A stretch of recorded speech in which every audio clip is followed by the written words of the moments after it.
Olá, mais um vídeo e eu tenho algumas perguntas para vocês. Qual é a essência da natureza humana? Somos em essência bons ou maus? Será que a civilização é uma farsa? O que será que acontece se tirarmos o verniz que possibilita a civilização? Será que descambamos para o primitivismo? A lei do mais forte? Será que vendemos a nossa liberdade para tornar possível a convivência em sociedade? A história desse livro é uma provocação para nos levar a muitas reflexões. Eu estou falando do Senhor das Moscas, do William Golding, e como o tema é complexo, eu também vou pedir ajuda ao historiador o Yuval Harari, que escreveu Sapiens, uma breve história da humanidade, e vou usar também mais dois outros livros que são uma antítese da tese sobre a nossa essência. O primeiro deles é Humanidade, uma história otimista do homem, e o Efeito Lúcifer. Eu lhes apresento uma análise psicológica do livro O Senhor das Moscas, do William Golding, autor que recebeu um Nobel de Literatura por esse livro. Quem vocês acham que sobrevive? Temos aqui dois garotos com naturezas parecidas. Ambos têm uma tendência mais à dominação, são fortes e têm um único objetivo: sobreviver. Contudo, a meta pode ser a mesma, que é sobreviver. Mas as opções para consegui-la e os desfechos são ilimitados. E ainda mais, como se essa constatação não fosse complexa o suficiente, acrescente que as inclinações de cada um moldam os meios para se chegar a um fim. Um garoto pensa mais a longo prazo, o outro pensa mais a curto prazo. Uma primeira impressão, né, nessa leitura pode nos fazer pensar algo mais ou menos assim, né? O que pensa a longo prazo tem mais chances de sobreviver, afinal, é mais racional. Mas esse é um viés de alguém que está lendo esse livro no conforto do ambiente em que se encontra. A verdade é que até os nossos comportamentos mais irracionais podem ser explicados. Eles também obedecem a uma lógica que é muito poderosa, a dos nossos instintos. Essa questão é tão complexa que eu trouxe esse monte de livro aqui, gente. Por isso que eu trouxe esse monte de livro para fazer uma análise e ficar um pouco mais clara ou mais confusa. E é tão complexo que na elaboração desse roteiro eu me senti dizendo a mesma coisa, só que com palavras diferentes. O que a gente é? Pessoas? Bichos? Selvagens? O que um adulto ia pensar? A gente andando por aí, caçando porco, deixando a fogueira apagar, e agora mais essa. Esse trecho é um resumo marcante da proposta desse livro. Primeiro, qual será a natureza humana? E segundo, essa fogueira vai revelar muitos humanos, não só desse livro aqui.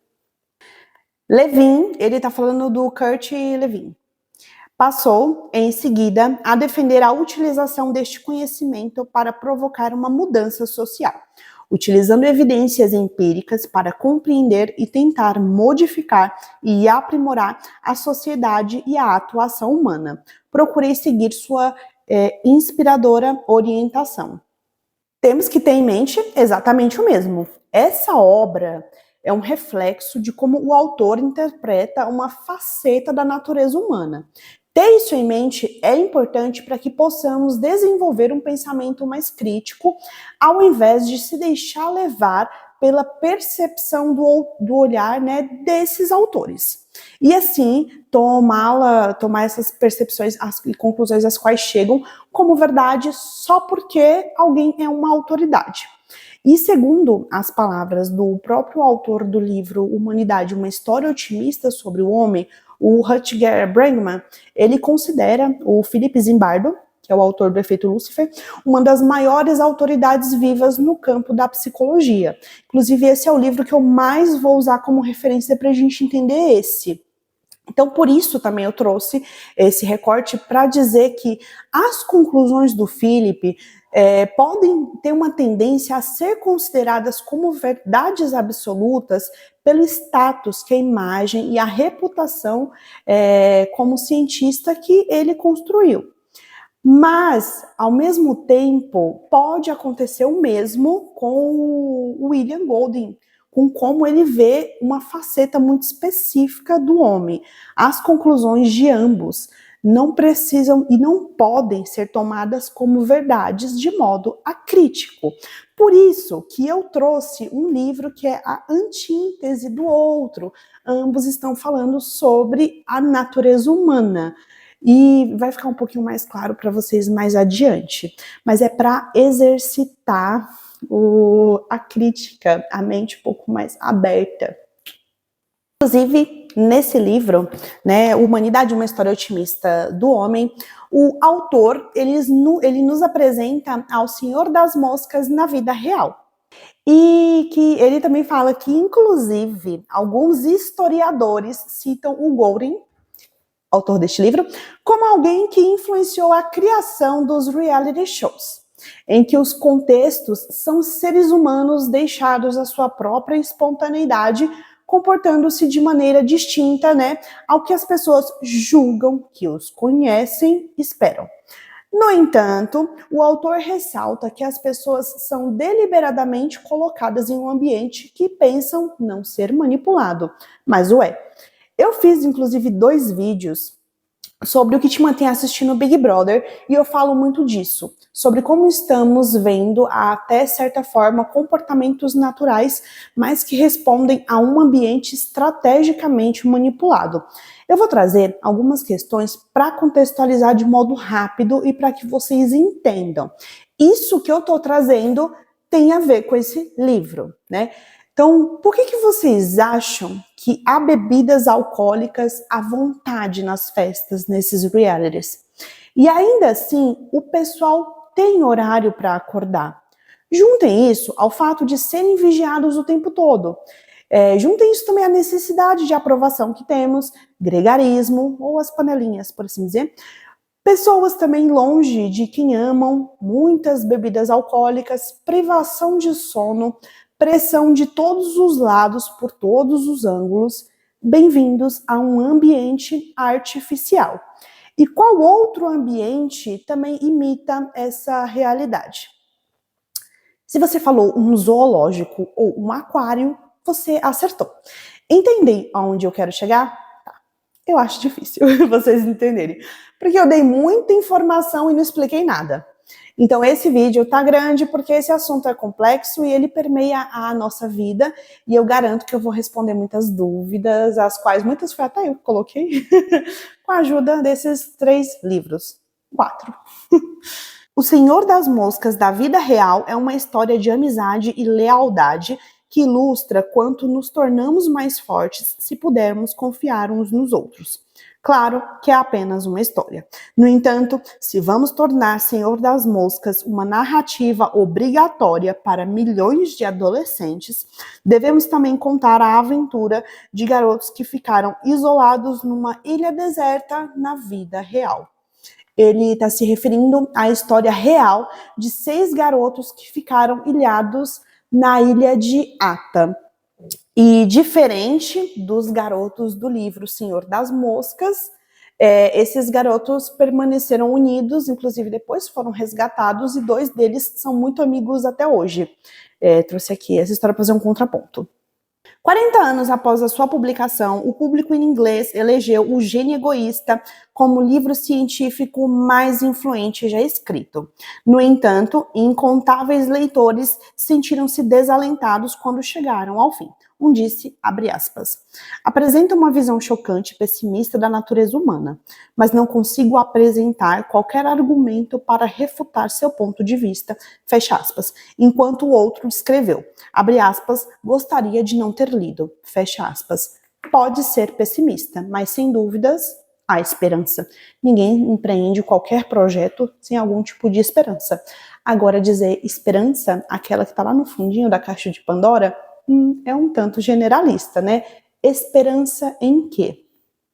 Tem um recorte interessante do livro Sapiens que vai conversar mais uma vez com a narrativa dessa história. Eu vou apresentar para vocês porque vai dar um pouquinho de insumo, vai dar um pouquinho de base para vocês entenderem aqui o tema do Senhor das Moscas. Fala, por fim, há um problema espinhoso do papel da guerra em sociedades de coletores. Alguns pesquisadores imaginam as sociedades de caçadores-coletores como paraísos pacíficos, argumentando que a guerra e a violência só surgiram com a Revolução Agrícola, quando as pessoas passaram a acumular propriedade privada. Outros estudiosos sustentam que o mundo dos antigos coletores era excepcionalmente cruel e violento. Ambas as escolas de pensamento são castelos ao vento, ligados ao solo pelos tênues fios de restos arqueológicos escassos e de observações antropológicas sobre os coletores modernos. Construído um pouquinho aqui a base para acomodar essa história, agora vamos começar. O Ralph tem 12 anos. O autor já nos conta que ele daria um bom boxeador, levando em conta a largura e o peso dos ombros. E o autor até dá um spoiler quando ele diz assim, abre aspas, mas sua boca e seus olhos emitem uma gentileza que não prenunciava um demônio violento, fecha aspas. No início, alguns meninos tinham esperança de que seriam resgatados em breve. Um deles é filho de um comandante da marinha e ele sempre falava que o pai ia os buscar.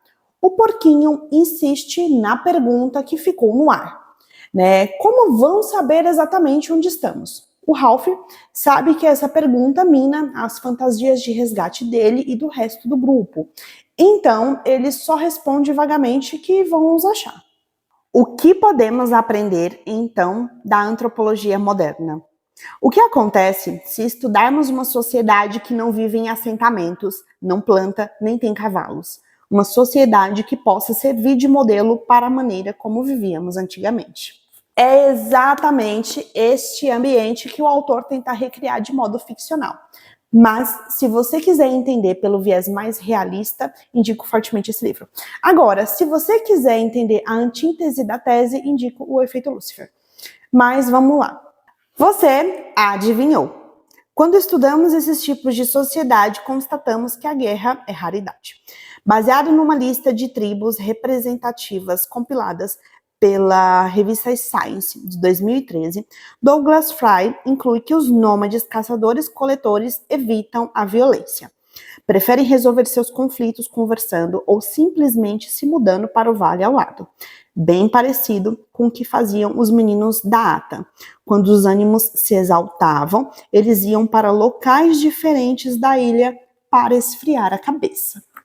Depois de algum tempo explorando a ilha, eles acham uma concha gigante. Aqui a gente já vai percebendo aos poucos uma tensão entre o Ralph e o porquinho, que vai crescendo de uma forma bem gradativa. Porquinho deu a ideia de usar a concha gigante para se comunicarem. Ela funcionava como um instrumento de sopro. O porquinho também fala que essa concha vale muitas libras. O problema, né, é que estão em um lugar em que o dinheiro não vale nada. Mas, se você é mais esperto, o que pode ser consequência de uma educação melhor, tem mais chances de sobreviver. Suas posses não significam nada nesse contexto, mas talvez ter estudado em uma boa escola ajude. O Johnny é um garotinho de uns 6 anos, ele evidencia o quanto crianças são amorais. A primeira descrição sobre ele é que ele apareceu guiado pelo som da concha, ele estava com o rosto sujo de frutas e as calças arriadas, pelo evidente motivo de que ele estava se aliviando enquanto ouvia o som da concha. E as mãos dele também estavam bem sujas. Os pequenos, como o Johnny, eram mesmo chamados assim, de forma mais genérica. Então todos que eram menorzinhos eram todo mundo chamado de pequenos. Eles passavam a maior parte do tempo comendo, não conseguiam estabelecer filtros entre uma fruta verde e uma fruta madura, ou qualidade dessa fruta. Muitos também estavam com diarreia crônica. Nessa parte, eu também quero trazer um conceito para vocês que é bom guardar, que vocês mesmos vão fazer essa ligação. Mas vocês talvez não vão ter tanta consciência, justamente porque essa ligação ela é bem automática. E eu estou falando de papéis. Papéis que exigem parceria. Para que o papel de líder faça sentido, alguém tem que fazer o papel de que precisa que alguém abra um caminho. Precisa que alguém não tenha muita maturidade para decidir o melhor para todos. E é aí que essas crianças entram nessa aliança, esses pequenos. A biologia capacita, a cultura proíbe. Na verdade, nossos conceitos de natural e antinatural derivam não da biologia, mas da teologia cristã. Sobre isso, vamos falar mais quando eu entrar na teoria do verniz social. O Jack Meredith é uma figura proeminente que se destaca aqui nesse livro. Quando ele vê os meninos, ele pergunta ao Ralph se tem algum adulto na ilha. E eles dizem que não. O porquinho se sentiu intimidado por ele, já que na percepção dele, o Meredith tinha uma autoridade espontânea na voz. E aí ele conclui, né, já que não tem nenhum adulto, que eles vão ter que se virar sozinhos. O Jack já começa causando. Ele pede ao porquinho que cale a boca, mas se refere a ele como gorducho, ao passo que o porquinho o corrige, né? Ele fala, meu nome é porquinho. Bem, já temos um prelúdio de que as coisas vão ficar complicadas nessa construção de organização. E Jack será um dos responsáveis. Guarde isso. Agora, o pouco de ordem foi começando a ficar bem exclusivo, ao invés de inclusivo. Os meninos gargalharam e fizeram uma roda, deixando o porquinho de fora. O Jack é descrito como forte e sorridente, o que me remete à autoridade, a autoritarismo. Um líder contundente e carismático. Facilmente podemos atribuir a mesma característica ao grande irmão da distopia 1984 do George Orwell. Como somos animais gregários, naturalmente, uma espécie que precisa de um grupo como uma ferramenta a serviço da sobrevivência, também precisamos de papéis claros e bem estabelecidos. Um deles é o de líder, e por papéis também me refiro à hierarquia. Só para ficar um pouco mais claro o quanto essa estrutura é importante para os sapiens ter construído tudo o que temos hoje, e aproveitando também o gancho que eu trouxe do grande irmão ali do George Orwell.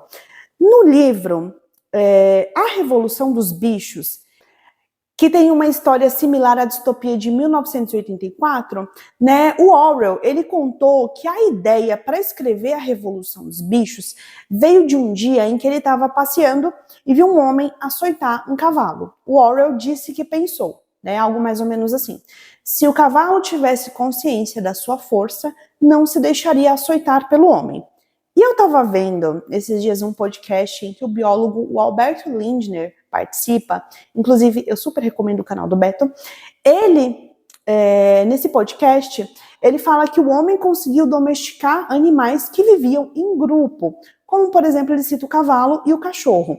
O cavalo entende que o homem é o alfa e o cachorro, portanto, obedecem ao homem porque no grau de hierarquia de viver em grupo, que já está lá no código genético dos doguinhos, eles entendem que os donos deles, ou seja, os seres humanos, são os líderes.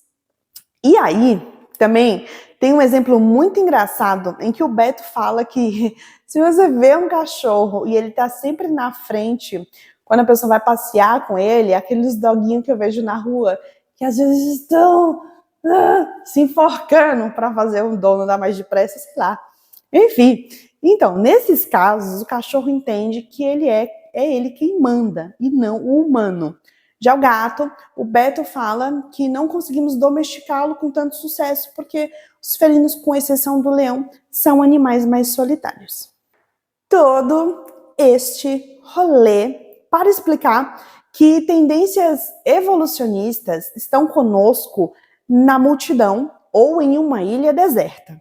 O que é colocado em xeque não é o que a seleção natural imprimiu no nosso DNA, mas a construção artificial da natureza humana. Alguém disse aqui no livro, né? Vamos brincar de eleição, justamente para definir esses papéis e definir a hierarquia. A mim, me remete organizar as coisas do velho modo conhecido. Eles podiam fazer tudo diferente ali, mas escolheram se organizar a partir da familiaridade de antes, o que inclui os problemas de antes também. E brincar de eleição era quase tão bom quanto a concha gigante. Jack começou a protestar, mas o clamor foi mudando e de pedido de uma eleição transformou-se na aclamação de Ralph. Nenhum dos garotos podia ter muitos motivos para isso.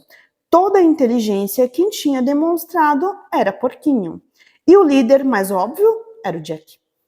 Mas Ralph tinha uma tranquilidade ali sentado que chamava a atenção. Também era alto, de aparência atraente e de alguma forma bastante obscura, mas muito poderosa, e ainda mais havia a concha. Agora eu quero falar com vocês sobre a teoria do verniz social. Nós começamos malvados, concorda Pinker com Hobbes. A biologia, a antropologia e a arqueologia apontam para a mesma direção. Os humanos podem ser bons com os vizinhos, mas matamos a sangue frio quando se trata de forasteiros. De fato, somos as criaturas mais belicosas do planeta. Felizmente, Pinker reassegura aos leitores: fomos enobrecidos pelos artífices da civilização. A invenção da agricultura, da escrita e do Estado tem contido nossos instintos agressivos, aplicando uma espessa camada de civilização em nossa natureza torpe e brutal. Essa ideia de restabelecer a ordem por meio de uma eleição, eleger papéis aqui deste livro, é uma tentativa de se organizarem para frear ali qualquer possível instinto que viesse que não favoreceria o grupo. A teoria do verniz social, ela fala basicamente que sem as regras, né, que englobam moral, ética, e sem a religião, que a religião foi a primeira forma de controle, sem isso, a civilização não seria possível. Portanto, tudo descambaria para o primitivismo, para a lei do mais forte. Então, aqui eles estão, essa tentativa de eleição, que me soa até um pouco democrática, né? Uma forma de governo a democracia, né? A qual todos votam. E a concha acaba também servindo de instrumento para reforçar que se respeite as regras como símbolo. Assim, só de ver a concha, automaticamente as pessoas já introjetaram que tem que esperar a sua vez de falar, então começa a se aplicar a camada de verniz social. Agora, até quando esta camada vai se sustentar?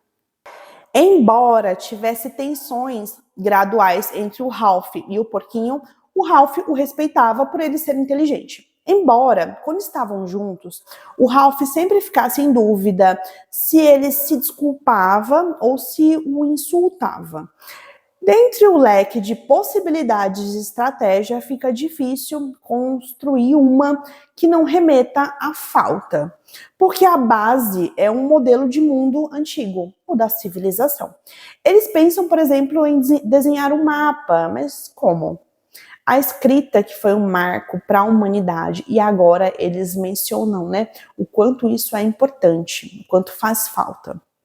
Inclusive, no livro do Sapiens, o Harari, ele fala extensivamente sobre como se deu o processo de criação dos primeiros símbolos, é bem legal.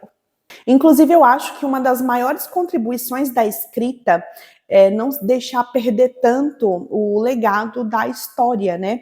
E aí a pessoa não precisa aprender por imitação, ela pode aprender estudando o que já está gravado eternamente pela linguagem. Então, eu acho que é uma das maiores contribuições da escrita. Mas na falta de instrumentos para se organizarem de forma mais abstrata, como se orientar por um mapa, eles se organizaram por outro recurso igualmente abstrato, que é a linguagem, e deram uma utilidade à concha. Então, na hora em que estavam conversando, quem estivesse segurando a concha poderia falar sem ser interrompido. Depois, quando outra pessoa queria falar, era-lhe entregue a concha, estabelecendo assim uma convivência pacífica. A princípio, como eu falei para vocês, para mim é uma ideia que flerta com a democracia.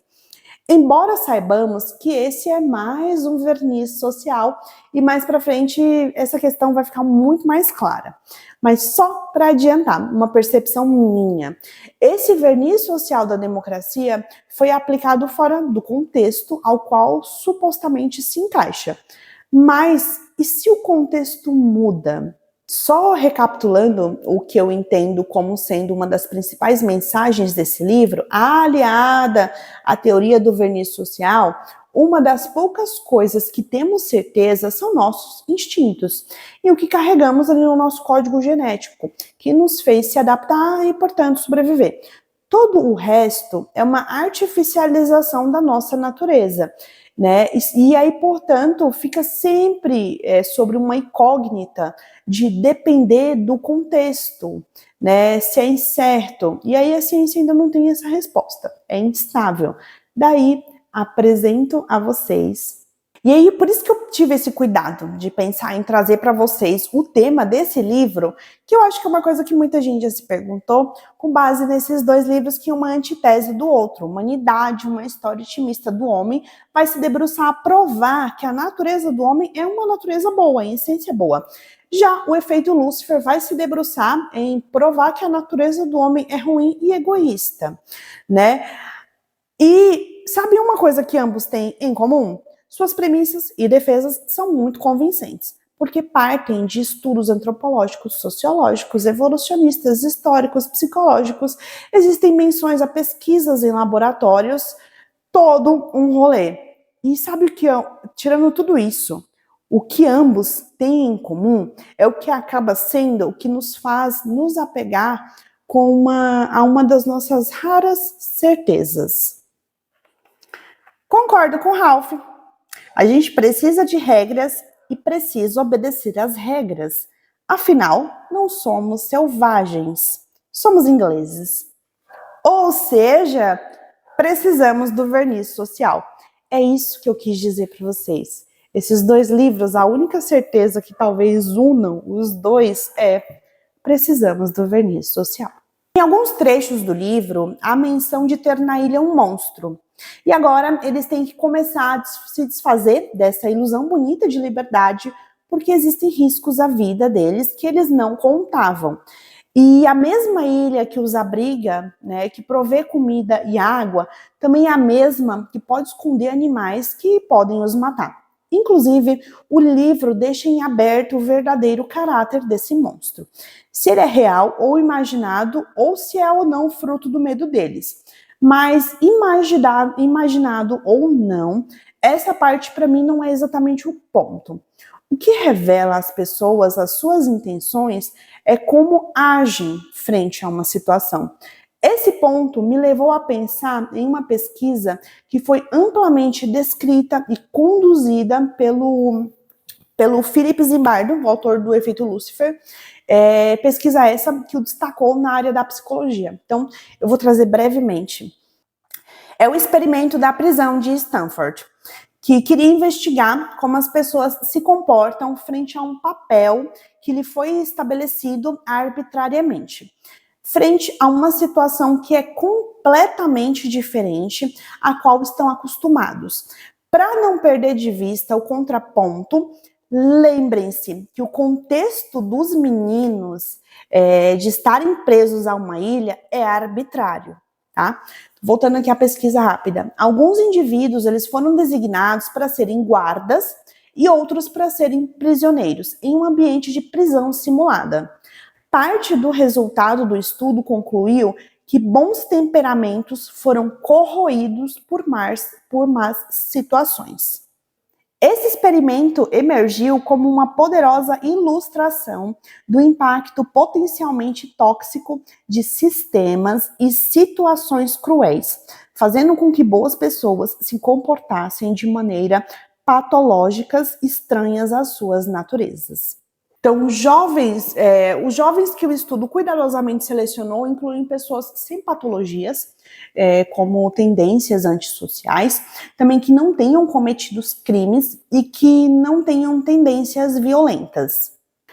Outros critérios para a seleção dos participantes também incluíam serem comuns, ou, em outras palavras, fossem medianos com inteligência mediana e com boa saúde, tipo um grupo controle mesmo. E muitos sucumbiram ou foram seduzidos pelas forças inerentes ao contexto ao qual foram deliberadamente inseridos. Ou seja, a pressão situacional modulou muitas respostas que a princípio não se esperava daqueles jovens. O experimento inclui manobras para que experienciassem a perda da identidade pessoal, submeter-se ao controle arbitrário, privação de sono e falta de privacidade. Lembra o que, gente? Um reality show. E o que essas situações que foram deliberadamente infligidas a ambos causou como resposta? Que vocês imaginam? Síndrome de passividade, dependência e depressão, semelhantes ao chamado desamparo aprendido. Aqui ele vai explicar um pouquinho sobre o que é o desamparo aprendido, tá? O desamparo aprendido é a experiência de passiva resignação e depressão que se segue a fracassos e punições recorrentes, especialmente quando estas parecem arbitrárias e não contingentes à ação de alguém. Inclusive, se alguém quiser ver experimentos sobre como que eles descobriram esse desamparo aprendido, eles descobriram fazendo alguns testes com cachorros. É um pouco delicado.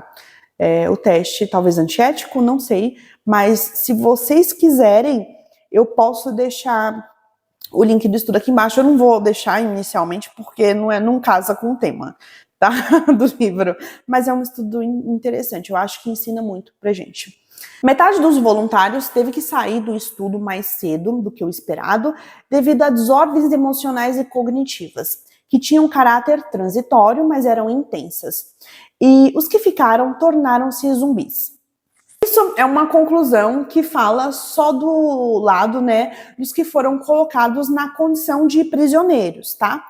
Esse é um recorte que evidencia o quanto há uma linha tênue entre quem você é, o quanto o ambiente tem força para te modular, quais papéis nos identificamos a depender do ambiente, o quanto a qualidade da nossa saúde emocional e, em consequência, das nossas relações tem relação direta com o ambiente, seja mais tranquilo, seja mais hostil. Novamente, trouxe esta pesquisa por quê?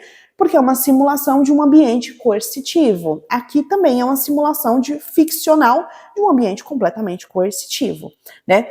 Aqui nesse livro, esses garotos não estão só em um ambiente hostil, eles estão jogados à própria sorte. Vale ressaltar que o autor do estudo, ele usou muitas escalas de avaliação e ele reconhece que existem uma série de problemas na interpretação. Talvez você esteja se perguntando o porquê eu trouxe essa pesquisa. Para ressaltar que estamos vendo um recorte de uma possibilidade enviesado pela pessoa e experiências de um autor. De modo algum, deve ser tomado como uma verdade. Essa pesquisa simula um ambiente coercitivo, como eu falei, assim como a história deste livro. Inclusive, eu vou deixar o link do artigo abaixo dos prisioneiros de Stanford, tá? Vou deixar aqui abaixo esse link dessa pesquisa para vocês, caso vocês queiram dar uma olhada. Lembrando que o único recorte que eu trouxe foi dos prisioneiros, não trouxe o recorte dos guardas, do que a pesquisa concluiu para os guardas, porque não casa com o livro. Agora, os problemas começam a aparecer. Eles já existiam, né? Mas agora, um em específico, começa a desestruturar aquela frágil organização. E essa, em específica, seria a fogueira. Começam muitos desentendimentos de quem trabalha mais, Quem não trabalha, começa uma intensidade nas mágoas que vocês vão percebendo, que vai crescendo aos poucos, uma briga todo dia. Vamos ver como os rancores vão crescendo aos poucos, tornando trocas de olhares de amor e ódio, diversos outros sentimentos. Um foca em construir os dormitórios, o outro em pegar um porco. Ambos precisam das duas coisas para sobreviverem, mas ali ambos se criticam e vai tendo uma polarização. Eu acho a fogueira muito simbólica, porque é a partir da briga sobre ela que vemos uma espécie de controle por território. Mudam-se as épocas, mudam-se as pessoas, mas os conflitos têm a mesma raiz. Manter a fogueira e caçar são igualmente importantes, só falta mesmo organização. Delegar quem vai caçar, quem vai cuidar da fogueira. Mas o que é visto como simples pela perspectiva de quem acompanha um problema do lado confortável do sofá é diferente da perspectiva frente ao mesmo problema para quem está inserido na situação. Isso é uma coisa que eu acho que nunca podemos perder de vista. Teorizar sobre o que fazer se imaginando na situação é totalmente diferente de estar na situação. O motivo, esse que eu trouxe o experimento com os guardas e prisioneiros em Stanford, eles certamente, também para ilustrar, eles certamente agiram de forma diferente do que se esperava deles e do que eles esperavam deles mesmos. Quando eu trago experimentos e citações, é para reforçar a mensagem do livro, galera. Se eu deliberadamente distrair vocês do foco da história, tem sempre uma razão importante. O porquinho, que era considerado um dos mais inteligentes, sugeriu que fizessem um relógio de sol. Ele teve uma ideia boa, sim, tinha a solução para torná-la real, mas na cabeça dele o como fazer estava um pouco fragmentado. O Ralph, em tom de deboche, sugere: podemos fazer um avião, um aparelho de TV, um motor. E tá, mas o que simboliza um relógio? É a capacidade de aprender, medir e controlar um aspecto intangível e democrático que é o tempo. Ainda assim, o tempo é uma construção sofisticada. Entender o ritmo dos ciclos circadianos e da troca das estações cria em nós uma sensação de previsibilidade e controle, o que facilita a nossa organização. Mas não podemos perder de vista que a criação do tempo é uma ilusão. O Ralph mergulhou dentro de si em busca da pior palavra que conhecesse. Vocês deixaram a maldita fogueira apagar. Aqui temos uma tensão que vai dividir duas lideranças e que divide o mundo até hoje. Pensamento a curto prazo versus pensamento a longo prazo. Embora muita gente nem se dê conta de forma tão consciente, esses dois contrapontos é um critério de escolha de afiliação ou de afastamento para criar ou não vínculos. E é um aspecto de estrutura de pensamento que é extremamente fácil de perceber no outro e, portanto, fazer uma escolha de ficar ou ir. Porque contamina mas muitas das nossas decisões e comportamentos colocar como pano de fundo decisões a curto prazo ou a longo prazo. O ambiente. E por ambiente, a psicologia entende não só o entorno, mas também situações e pessoas que são ferramentas poderosas para moldar a bagagem que já vem conosco. A bagagem genética, que já foi herdada, potencializando predisposições inerentes à nossa natureza ou as adaptando a si ou a elas se mostrando ao avesso. Boas pessoas podem ser induzidas, seduzidas e instigadas a se comportarem de modos cruéis. Elas também podem ser levadas a agir de maneiras irracionais, estúpidas, autodestrutivas, antissociais e automáticas quando imersas em situações totais.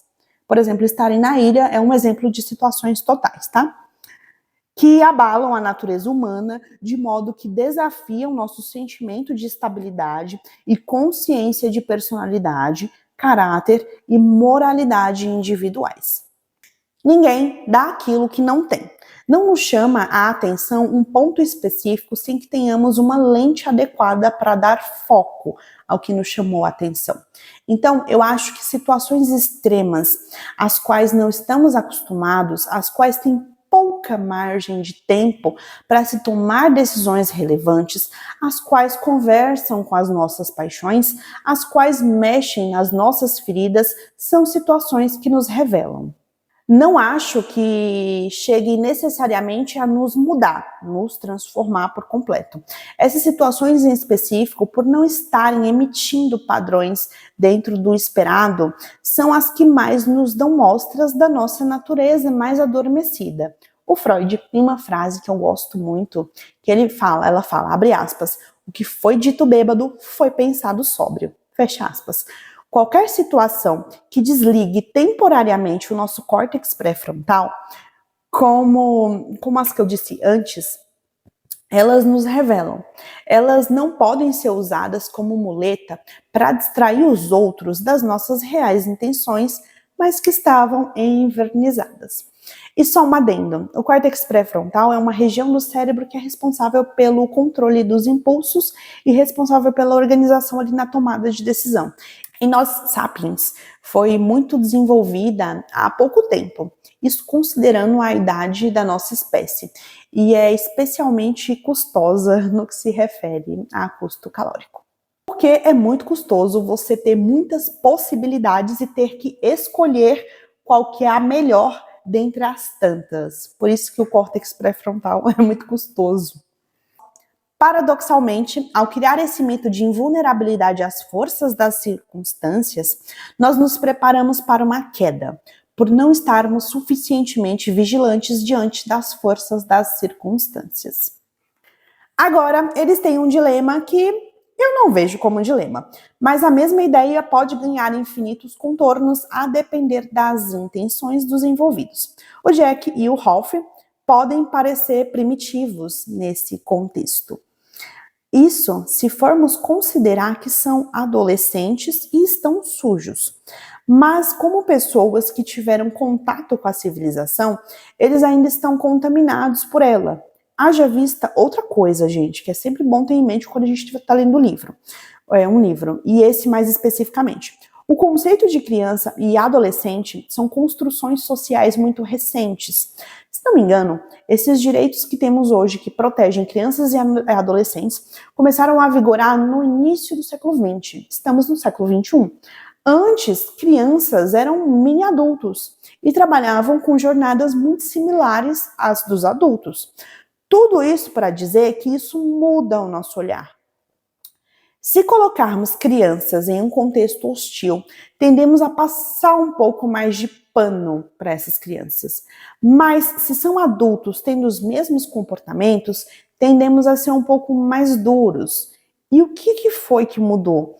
Não foi só a idade de quem está engajado em tal ação, mas é a construção social por trás que contamina o nosso olhar e o enviesa para construir uma opinião sobre determinada pessoa. Ralph falou, vocês deixaram o fogo apagar. Jack conferiu a informação, vagamente irritado por aquela irrelevância, mas contente demais para deixar que o perturbasse. O fogo, a gente acende de novo. Você devia ter vindo com a gente, Ralph. Foi grande. Um porco derrubou os gêmeos. Rivalidade entre o Jack e o Ralph? Já tinha. Mas um motivo sempre ajuda a deixar as coisas um pouco mais claras. Eles estavam brigando porque um queria manter a fogueira acesa para caso passasse algum navio, e assim veria o sinal de fumaça, e o outro, precisava de ajuda para caçar. Percebem como as duas coisas são importantes? As duas coisas em conjunto são responsáveis por manter a sobrevivência deles. Se organizar direitinho, pensamento a curto e longo prazo precisam coexistir. Eles não se excluem, eles se equilibram.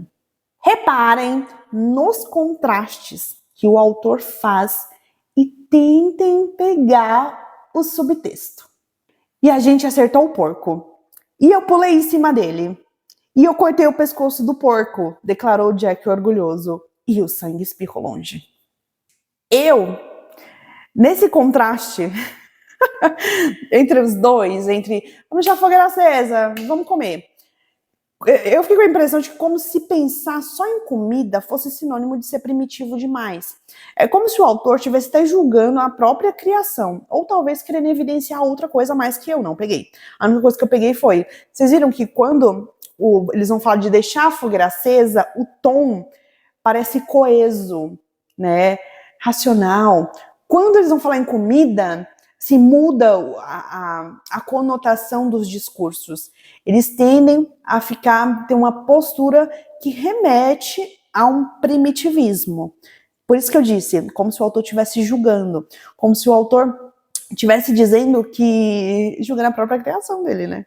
Dizendo que correr atrás de comida não era tão importante quanto a fogueira, estivesse colocando um grau de hierarquia, quando ambas as coisas são necessárias à sobrevivência. Se são necessárias, são igualmente importantes, só tem que organizar direitinho, gente.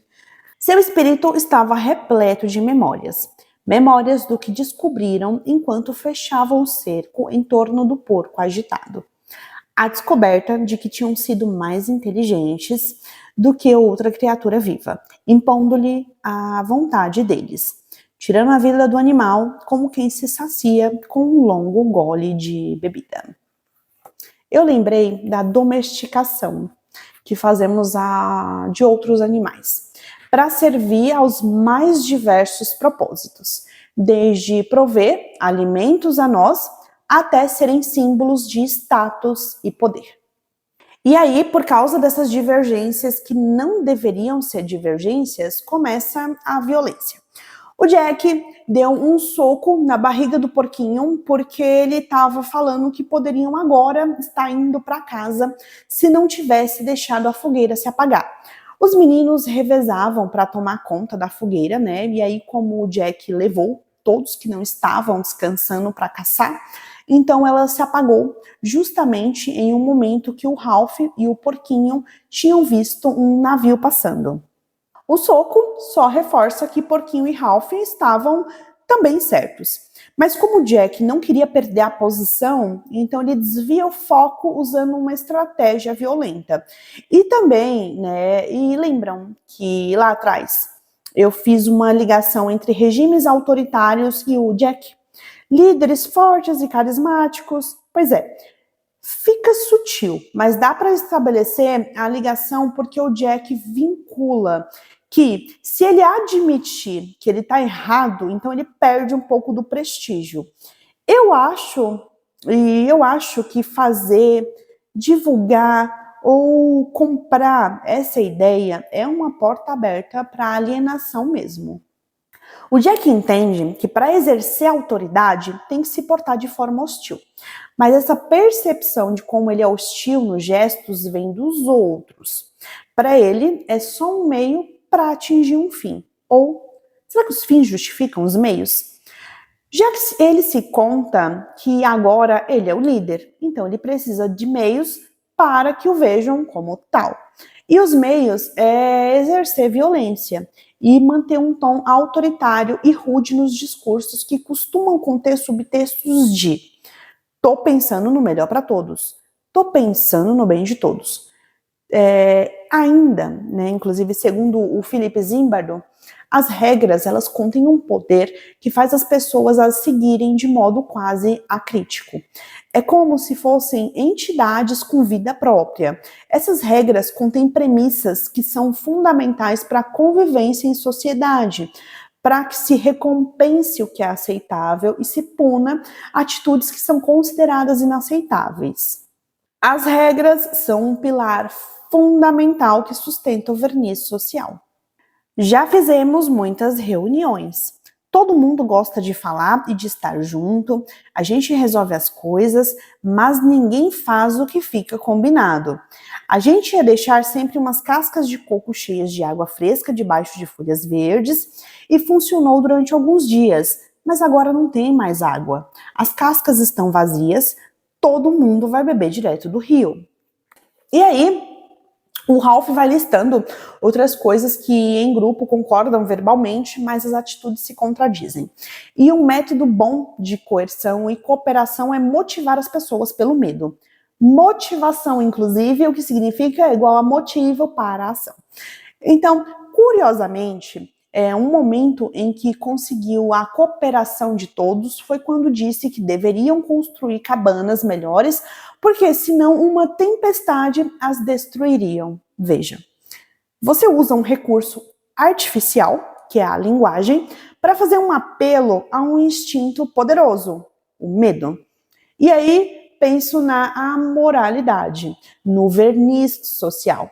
O Ralph, ele tenta educar os pequenos dizendo que não podem fazer as necessidades básicas perto das frutas. Ele tá, aplicando um verniz nas crianças. Bora lapidar esses diamantinhos brutos. A fogueira é a coisa mais importante aqui na ilha. Se não tiver uma fogueira sempre acesa, a gente só vai ser salvo por muita sorte. Será que ter uma fogueira sempre acesa é difícil demais para nós? Olhem só em volta, é muita gente, não é? Mas mesmo assim a gente não consegue manter a fogueira acesa, produzindo fumaça. Será que ninguém mais aqui pensa? Vocês não entendem que a gente devia morrer antes de deixar a fogueira apagar? Bem incisivo. Eu gostei bastante de como Ralph colocou o ponto de vista dele. É podemos não ser resgatados, mas sigamos agarrados à única possibilidade. Ou vocês têm como foco se adaptar e, portanto, aceitar essa realidade daqui, quando, na verdade, existe uma realidade muito melhor. Pensamento a longo prazo, eu falei? Será? Foi, acho que foi. Mais uma vez, eu tô falando não só diretamente do pensamento de curto versus longo prazos, eu tô falando de ninguém sente falta do que não viveu? Mas será? Porque pensar a longo prazo é imaginar tornar real um mundo que ainda não foi criado, que não existe. Só que aqui eles têm um outro parâmetro de vivência, um parâmetro de que existe uma vida mais civilizada. E por vida civilizada, eu quero deixar em aberto, como vocês vão entender, tá, gente? Porque, segundo o Yuval Harari, a Revolução Agrícola foi um tiro no pé. Tem até um título interessante no sumário para falar sobre a Revolução Agrícola que ele descreveu, que é a parte 2, né? O nome do capítulo é Revolução Agrícola mesmo, e o primeiro capítulo é A Maior Fraude da História. Mas também podemos pensar como um recurso para chamar a atenção. Afinal, evolutivamente, aspectos negativos no ambiente chamam muito mais a nossa atenção que os positivos. Ai, pensei que o livro caiu. O filósofo francês Rousseau rejeitava a noção de avanço da civilização. Ele acreditava que só quando nos assentamos no lugar fixo, as coisas começaram a desmoronar. O que a arqueologia agora nos mostra. Rousseau via a invenção da agricultura como um grande fiasco. E também, sobre isso, há evidências científicas em abundância. Tem coisas que os adultos sabem, disse Porquinho. Eles não sentem medo do escuro, eles se encontram, tomam chá e conversam, e aí os problemas se acabam. Eles nunca iam queimar a ilha toda, nem perder, iam construir um barco. Os 3 meninos continuaram a pé no escuro, se esforçando em vão para definir toda a grandeza da vida de adulto. Nunca iam ficar brigando, nem quebrar meus óculos, nem ficar falando de monstro. Não. Os adultos constroem regimes autoritários para fazer isso. Constroem uma complexa camada hierárquica para que quem é oprimido ataque o vizinho, o amigo, o cara do outro time, sob o véu das ideologias. Muita coisa se perde e caímos na falácia de que se não podemos ver, é como se não existisse. Uma vez que se veste um uniforme e se ganha um papel, quero dizer, um emprego, cuja descrição é Abre aspas, seu trabalho é manter estas pessoas na linha, fecha aspas. Então você certamente não é a mesma pessoa de que se estivesse com roupas comuns em papel diferente. Você se torna mesmo aquela pessoa quando veste aquele uniforme caqui, os óculos, apanha o cacetete e faz sua parte. É o seu hábito e terá de agir de acordo com ele enquanto o veste. O autor também descreve um pouco do estado físico em que se encontravam, né, sujos, com roupas gastas, cabelos desgrenhados. Mata o porco, corta a goela, mata o porco, cai de pau. Isso é uma música. Essa música me pareceu simbólica. Tem uma mistura de civilização, afinal, usa a linguagem, mas o tom musical soa primitivo. E como eu sei disso? Eu não sei. Isso é uma interpretação minha. O livro não canta. Somos nós que damos o tom. Nesse contexto, Jack e os seus caçadores, movidos nas palavras dele, por um desejo de esmagar e ferir que era irresistível, imagino que tal intensidade de impulso ia cegar o impulso de ser estratégico. Afinal, para ser estratégico, precisa frear um pouco a emoção, mas sem a perder de vista. Caso contrário, abre-se espaço para uma natureza perversa ou para fazer perversões, como já descreveu bem a psicanálise. Eu achei, né, que foi uma atitude bem inconsequente matar uma leitoa para a qual estão cantando esta música. Porque a porca que eles matam aqui, ela é descrita como bem grande e provavelmente um exemplar da espécie que pode gerar mais porcos. Eu tive a impressão de que com ela morta, o número de porcos reduz consideravelmente e, portanto, a carne reduziria consideravelmente. E, como humanos, precisamos de proteína, né? Não dá para eles se alimentarem só de frutinhas. É bem possível que, quando os sapiens encontraram os neandertais, o resultado tenha sido a primeira e mais significativa campanha de limpeza étnica da história. Tenham os sapiens sido culpados ou não, a verdade é que tão logo chegavam a um novo local, a população nativa era extinta. Os últimos remanescentes do Homo loensis datam de cerca de 50 mil anos atrás. O Homo desinova desapareceu logo depois. Os neandertais se foram há cerca de 30 mil anos. Os derradeiros humanos anões da Ilha de Flores sumiram há 12 mil anos. Toda vez que o sapiens chega num lugar, ele tem, sei lá, isso é instinto de extinguir não só as espécies de animais, mas as espécies primas deles mesmos. Porque se vocês não sabem, nós somos descendentes dos sapiens, mas tiveram vários outros neandertais, Homo erectus, entre outros. No curso de alguns milhares de anos, praticamente todos esses gigantes se foram. Das 24 espécies de animais australianos que pesavam 50 quilos ou mais, 23 foram extintas. Muitas espécies menores também desapareceram. As cadeias alimentares em todo o ecossistema australiano foram rompidas e rearranjadas. Foi a transformação mais importante do ecossistema australiano em milhões de anos. Então, gente, eu não sei se é nossa, assim, da espécie, que quando chega no lugar, dá uma fúria de destruir tudo, de extinguir tudo. Foi o que me remeteu a essa passagem dele matando uma porca, que desse jeito que ele mata, de uma forma totalmente, assim, uma intenção, uma inclinação de destruir, de matar, de provar que pode submeter um outro animal aos caprichos dele. Me pareceu isso.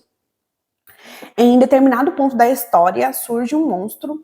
Na verdade, eles chamam de monstro, mas eu acho que dá margem para muita interpretação, né? Como, por exemplo, se é apenas mais um animal ainda não catalogado. E aí, frente ao que não conhecemos, mas tentamos entender, às vezes a gente dá um nome genérico. Fato é que virou um burburinho de o que vamos fazer. Ninguém tinha resposta. Todos estavam com medo, até mesmo os dois grandes líderes. E aí, o que eles fazem? No momento em que todos deveriam se unir, eles se separam. Sabe qual foi a característica que selecionou a nossa espécie? O gregarismo. Agora eles jogaram anos de seleção natural no lixo. Então agora eles vão se dividir, já que nem o Jack nem o Ralph querem largar a coroa imaginária. Uma parte dos garotos apoia um, a outra parte apoia o outro. Só que o porquinho tinha o óculos e eles usavam as perninhas do óculos para fazer o fogo. Só que o porquinho, nessa divisão, escolheu ficar ao lado do Ralph.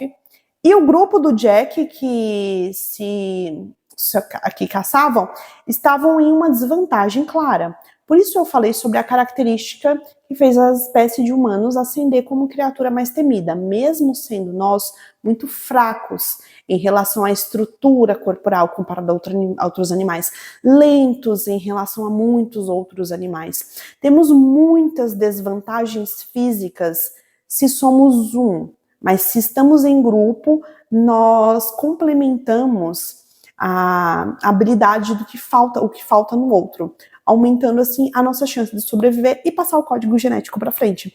Hoje já somos mais de 8,2 bilhões de pessoas. Tem bastante código genético por aí, né, gente? E vocês sabiam que a quantidade de exemplar de uma espécie... Ai, deixa eu me sinto mal falando assim, mas eu escrevi assim mesmo. A quantidade de exemplar de uma espécie é uma métrica de sucesso em relação à adaptação? Isso antes, né?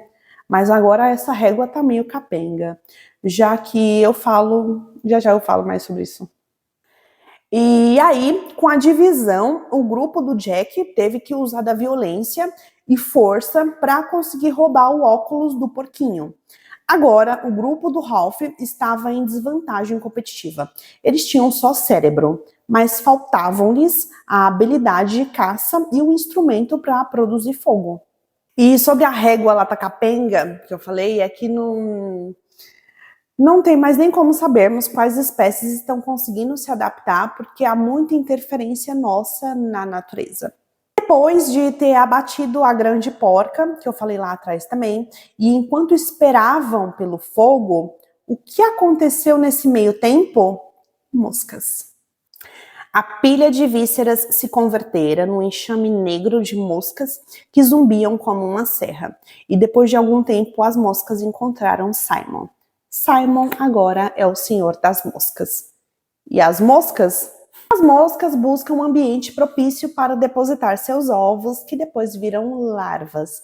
Então, elas já depositam seus descendentes em um ambiente que facilita que eles se desenvolvam. E aí eu acho que pelo fato do Simon, ele tá com fome, ele começou a ter algumas alucinações visuais e auditivas, na qual conversa com a cabeça da porca. A porca já tá abatida. É uma conversa bem perturbadora, na qual a cabeça lhe fala que ele é um menino, um pobre menino, que vai morrer na ilha, e que a cabeça é um monstro, e que a cabeça vai matar todos eles. Nisso, o Simon, que é o senhor das moscas, desmaia. Tem uma cena que eu achei bem significativa, que é quando o Ralph começa a falar com o porquinho e os pequenos, e com o pessoal que decidiu ficar com ele. E aí ele tenta dizer o mesmo discurso, só que adaptando a linguagem dos pequenos, para que os pequenos o compreendam. Ele diz algo mais ou menos assim: precisamos brincar de manter a fogueira acesa, enquanto os outros brincam de caçar a fogueira que vai trazer o resgate. As palavras bonitas foram sentidas pelos meninos como se soassem capengas, e realmente na tradução veio assim mesmo. Isso me remete à perda do contato com um instrumento criado pelos humanos, que é a palavra, o diálogo, a razão. É como se os pequenos estivessem se desconectando com a parte da vida que um dia tiveram e já estivessem aceitando essa realidade da ilha ao qual estavam vivendo. O Jack é muito impulsivo e tem uma sede de poder que o cega. Ele sente um prazer enérgico quando os meninos fazem o que ele manda. Alguns de nossos voluntários, designados como guardas, logo passaram a abusar do seu poder recém-descoberto, comportando-se dia e noite de maneira sádica, depreciativa, degradante e danosa para os prisioneiros. Já o Ralph é mais racional, um dos poucos que conseguiram manter a humanidade. Mas eu me pergunto se ele se questiona até quanto tempo vai ser humano, Ou se, independente das circunstâncias, ele tem uma natureza humana, ou será que o entorno vai forçar o contrário? Ambos têm habilidades que se complementam, mas isso os afasta. Agora, eles são chamados de selvagens. O Ralph fala que qualquer um pode caçar um animal, e não adianta sonhar com rádios e navios. Eles precisavam ser práticos, estratégicos e unidos. Nessa busca pelo fogo, o Jack e os seus caçadores apareceram para formar uma emboscada para o Ralph e o porquinho e os poucos que ficaram com eles. E o curioso, eles foram com os rostos pintados de argila branca e vermelha. Nas palavras do autor, abre aspas, Jack estava protegido do pudor e da vergonha pela máscara de tinta. Fecha aspas. Provavelmente, se o Jack tivesse submetido à escala maquiavélica, ele teria um score bem alto. Segundo esse livro aqui, O Efeito Lúcifer, essa escala mede estratégias de conquistas que alguém faz ali para conquistar vantagens sobre outra pessoa, como habilidades nos traços de manipulação nas interações. 2 dos prisioneiros com os índices maquiavélicos mais elevados foram considerados os que melhor se ajustaram à prisão. Outros 2 que se ajustaram bem obtiveram os índices mais baixos. Eis o paradoxo, né, gente? Eu achei o paradoxo aqui, essa passagem.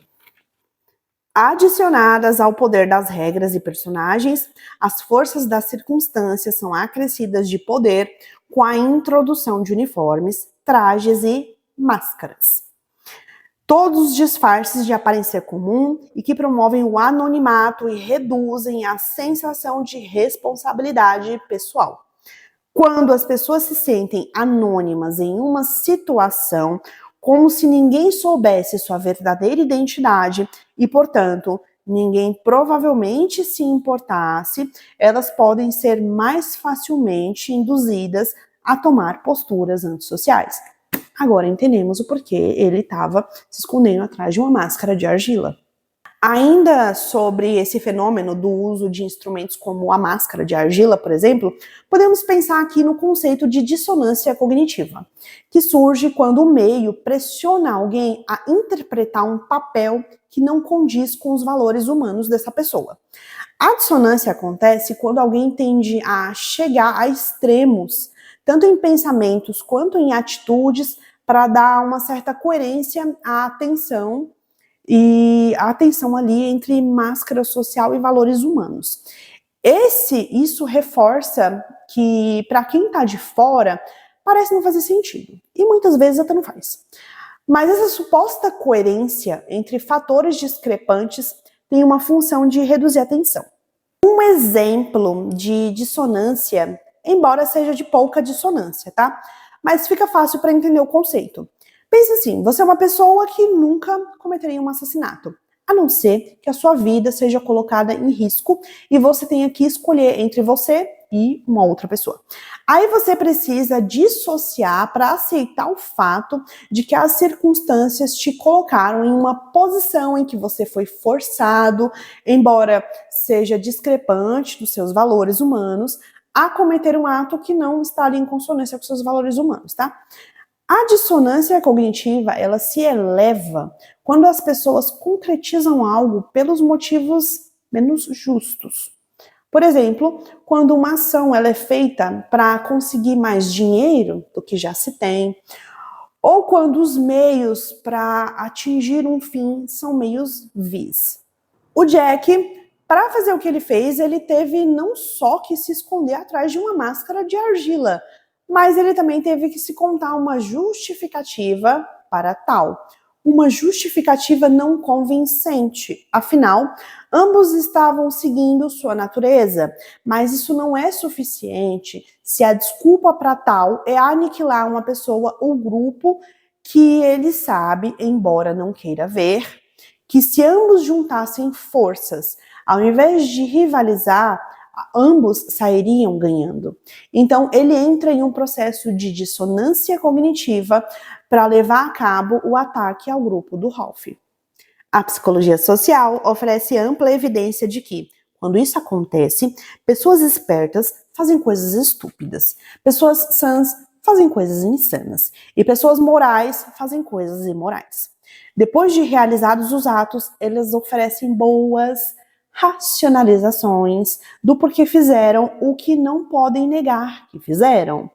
As pessoas são menos racionais do que adeptas à racionalização, dando desculpas para as discrepâncias entre sua moralidade privada e as ações contrárias a ela. Fazê-lo permite que se convençam e a outros de que considerações racionais guiam suas decisões. Mas então fica a pergunta, né? Jack tomou uma decisão irracional de atacar o outro grupo?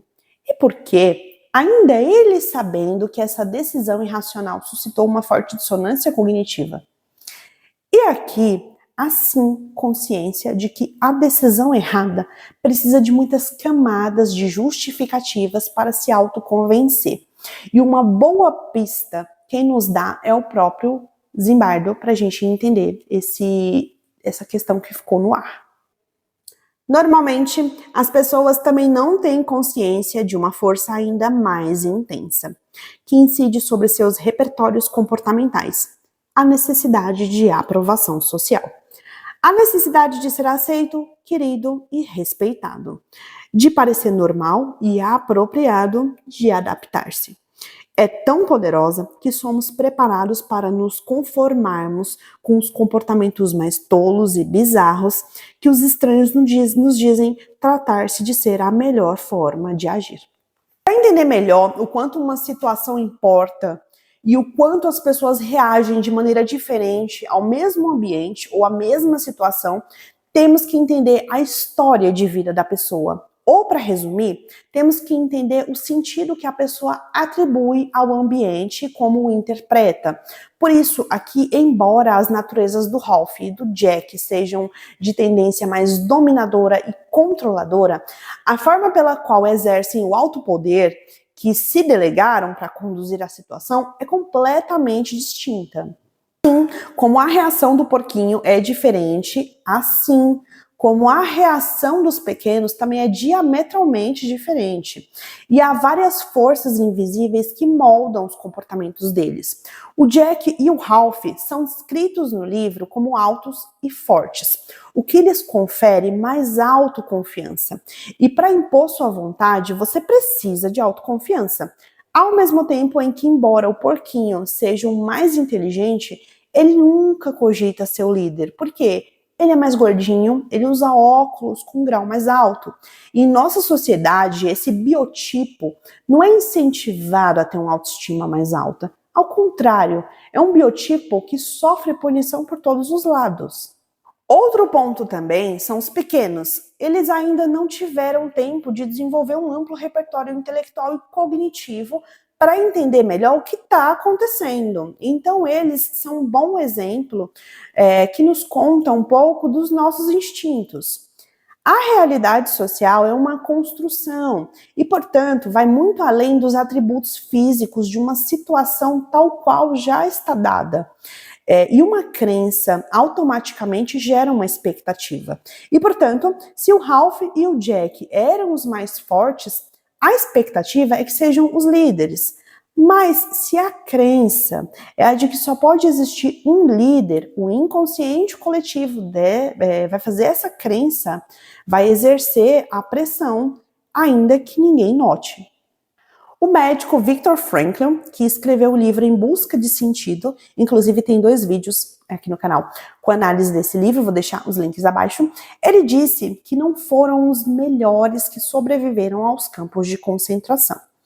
Ele está se referindo também, mas não só, aos capos, que eram os prisioneiros judeus que faziam o trabalho sujo dos guardas da SS.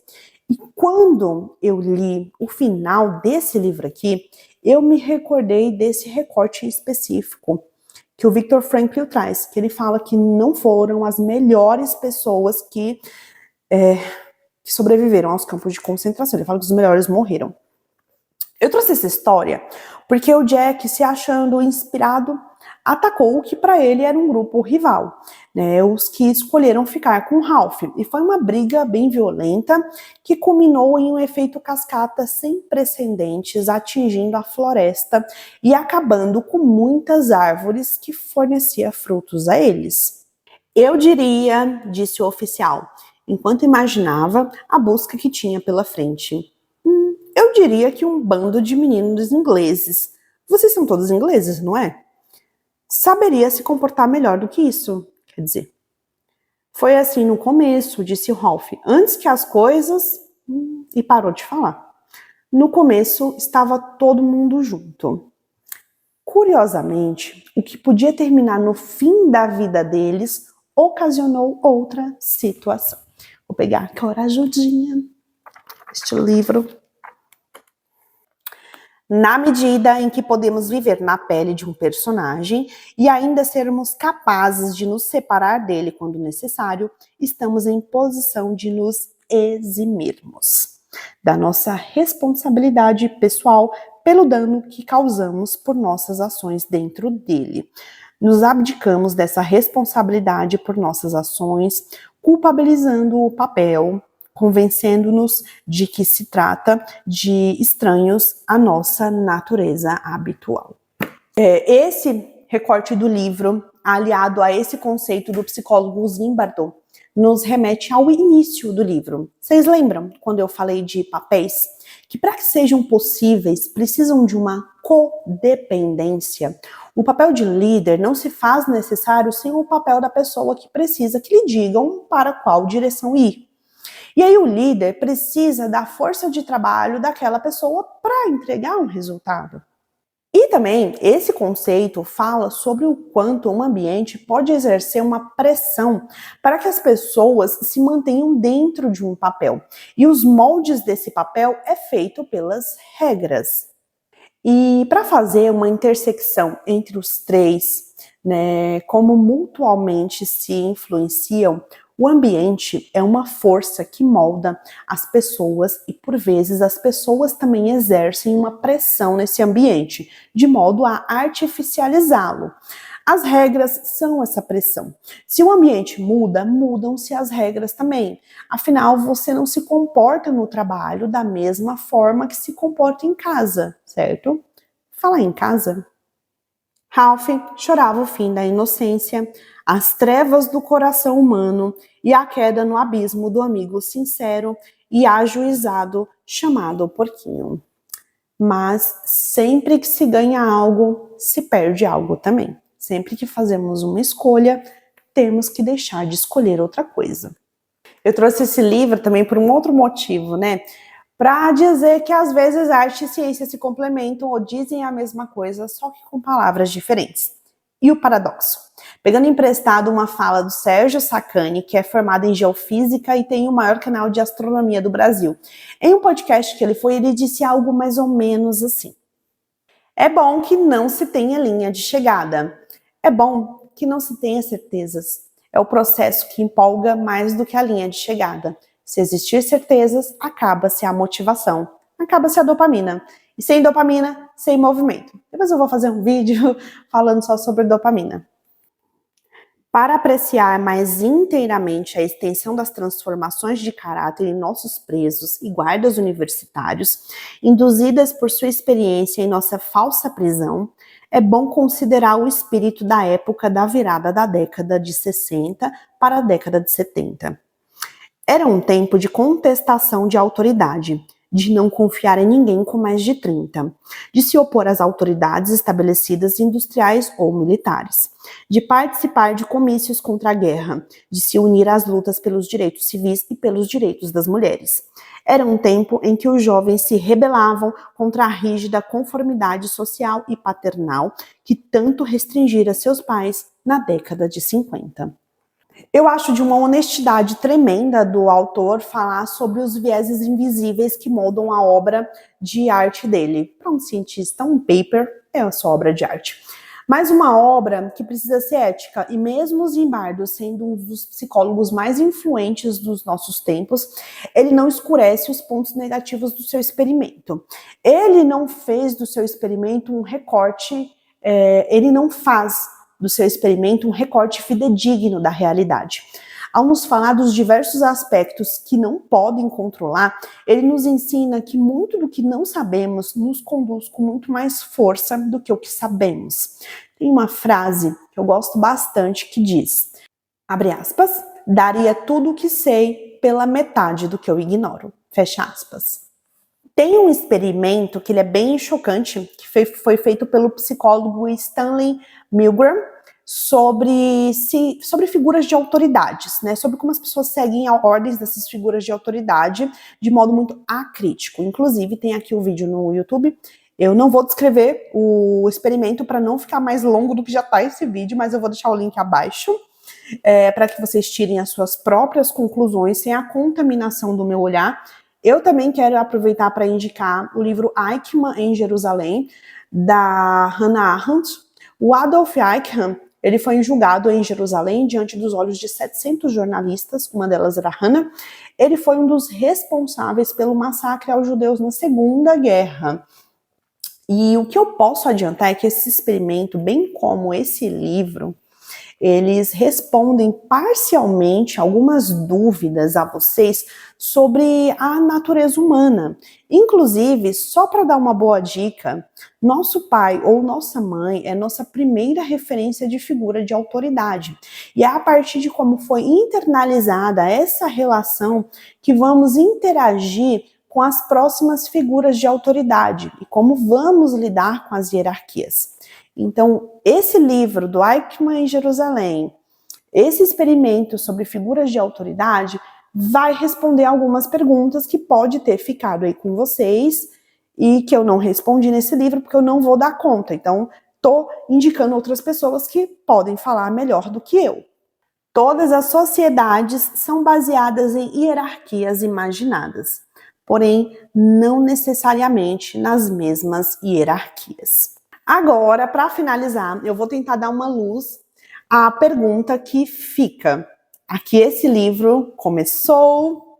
Cadê o livro? Muito livro aqui, gente, muito livro. Aqui este livro começou, a qual parece que eu não dei nenhuma resposta para além de só colocar a lenha na fogueira. Qual que é a natureza humana? É predominantemente boa ou é ruim? É dual?